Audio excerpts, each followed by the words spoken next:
현재 아파트를 팔려고 내놓은 분들이 상당히 많습니다. 여기서는 임대나 전세, 달세, 월세를 빼고 지금 매매금만 체크를 했는 건데요. 실제 여중에서는 호구를 기다리는 사람들도 있을 것이고 급매물로 내놓은 사람도 있을 것입니다. 이렇게 많이 매물들이 내놓은 상태에서 지금 건설사가 부도가 나니 넘어지니 법정관리에 들어가니 중견건설사에서 이군 업체로 넘어가는 상황들이 계속해서 뉴스에서 보도되고 있습니다. 그럼에도 불구하고 내 아파트는 괜찮겠지. 나는 아파트를 좋은 가격에 팔 수 있을 거야 라고 생각하고 기다리는 분들이 있는 것 같아요. 건설사가 법정관리에 들어가고 부도가 나고 미분양이 계속해서 증가하고 있는데도 불구하고 나는 괜찮겠지 아니란 생각을 가지고 있는 사람들이 상당히 많습니다. 물론 저보다 더 똑똑한 분들은 다 알아서 하시겠지만은 저보다 많은 지식이 없다고 생각하고 현재 아파트를 팔아야 된다고 생각하는 분들은 제 얘기를 듣고 바로 매매를 하시기 바랍니다. 예전에도 말씀을 드렸죠. 2007, 8년도에도 이런 상황이 벌어졌고 정부에서 규제 완화나 대출, 금리 인하를 하면서 실제 일부 아파트 가격이 다시 상승을 했습니다. 그 중에서는 서울 아파트도 있었고 지방 아파트 다양하게 일부 매물들이 상승을 했습니다. 그리고 그 이후로는 어떻게 됐습니까? 엄청나게 하락을 했습니다. 그리고 지금 법정관리에 들어가는 건설사들이 상당히 많이 나오고 있고 계속해서 중견건설사들이 폐업을 신청하고 있습니다. 그럼에도 현재 호구를 기다리는 분들 상당히 많은 것 같습니다. 물론 안 팔린다고 얘기하는 분들이 있어요. 가격을 확 낮추면 안 팔릴까요? 저는 그렇게 생각합니다. 한번 하락을 하거나 폭락을 하기 시작하면 걷잡을 수가 없고 아무도 아파트를 구입하려고 하는 사람들이 없습니다. 그게 군중 심리죠. 그리고 회원방에서 대부분 기다리고 있는 분들은 어떤 분입니까? 대부분 할인 분양으로 아파트를 구입하려고 하는 분들이 대부분입니다. 다시 한번 말씀드립니다. 팔 수 있을 때 파세요. 뭐가 그리 급한지 급하게 구입하려고 했던 사람들은 또 구입을 했고 대부분 호구들은 구입을 했습니다. 더 이상 호구 잡기는 힘듭니다. 건설사들이 줄줄이 부도나고 폐업하는 시기에 현재 아파트 가격이 오를 것이라고 생각하는 바보는 없겠죠. 제 말을 못 믿겠으면 2007, 8년에서 10년도까지의 뉴스를 뒤져서 확인해 보시기 바랍니다. 울주군 청량읍의 아파트 공사 현장입니다. 법정 관리를 신청한 이후 공정률 15% 상태에서 모든 공사가 중단됐고 현장 작업 인력도 모두 철수했습니다. 이 현장은 지난해 5월 1, 2차 청약에서 659가구 모집에 88%가 미달됐습니다.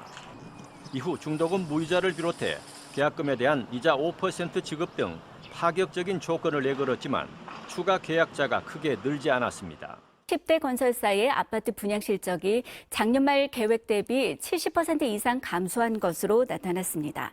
부동산 R114에 따르면 올해 들어 4월까지 10대 건설사의 민영 아파트 분양 물량은 총 15,949가구로 지난해 말 조사한 4월까지의 분양 계획 물량의 29%에 불과합니다. 민영 아파트 분양 계획 물량 27만 8,958가구 중에 절반이 넘는 14만 6,382가구를 분양할 계획입니다. 경기 파주시 경의중앙선 금촌역 바로 맞은편 주상 복합건물 신축 공사 현장입니다. 타워 크레인은 멈춰선 지 오래고 인부들은 찾아볼 수 없어 썰렁합니다. 26층짜리 건물이 올라갈 예정이었지만 17층에서 공정이 멈춰서 준공률은 60%에 그칩니다. 내년 3월 400여 세대가 입주할 예정이었지만 지난달 말 시공을 맡은 신일건설이 법정 관리 절차에 들어가면서 이렇게 공사 현장이 한순간에 멈춰선 겁니다. 올해 들어 하루에 한 곳꼴로 건설사들이 문을 닫고 있습니다. 다음 달이면 건설사들이 줄도산할 것이란 5월 위기설이 고개를 들고 있습니다. 부동산 경기 침체로 늘어난 미분양이 건설사들을 수렁으로 몰아넣고 있는데 이제 위기는 지방에서 수도권으로 중소건설사에서 중견건설사로 번지고 있습니다. 전국의 미분양 아파트가 빠르게 늘고 있습니다. 지난 한 달 사이에만 10,000호 이상이 나오면서 10년 만에 최대치를 기록했는데요. 정부가 설정한 위험선을 훌쩍 넘겼습니다. 박철현 기자. 이렇게 부동산 경기가 예전만 못한 상황에서 철근이나 시멘트 같은 건설 자재값이 뛰자 건설사들은 지원을 요청하고 있습니다. 이 미분양 물량을 사달라고도 하는데 정부는 건설사가 먼저 스스로 극복할 방법을 찾으라는 입장입니다. 박영민 기자. 입주를 2달여 앞둔 서울의 한 재건축 아파트 단지. 건설사는 늘어난 공사비 400억 원을 조합에 요구하고 있습니다. 거절하면 입주를 제한할 수 있다는 공문까지 보냈습니다. 시장에 큰 부담인 미분양 주택 수가 지난달에도 소폭 늘어 10년 만에 가장 많은 걸로 나타났습니다. 특히 다 지은 뒤에도 건설사가 떠안고 있는 준공 후 미분양 물량이 한 달 만에 10% 넘게 늘어 우려가 큽니다. 안상호 기자의 보도입니다. 지난 3월 철거를 끝내고 본격적인 공사에 들어가려던 사업장이 최근 암초를 만났습니다. 시공사와 조합이 재작년 3.3제곱미터당 445만 원의 공사비 계약을 했지만 최근 시공사가 661만 원까지 올려줄 것을 요구했기 때문입니다.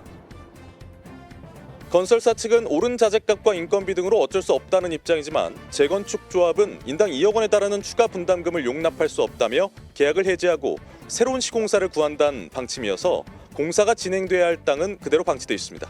모두 204세대로 2년 전 제주 지역 역대 최고 분양가를 기록했습니다. 이달 말 입주를 앞두고 있지만 최근 분양가보다 싼 매물이 쏟아지고 있습니다. 실제로 마이너스 피가 좀 많이 나오고 있습니다. 내가 아는 것만도 한 20건 정도?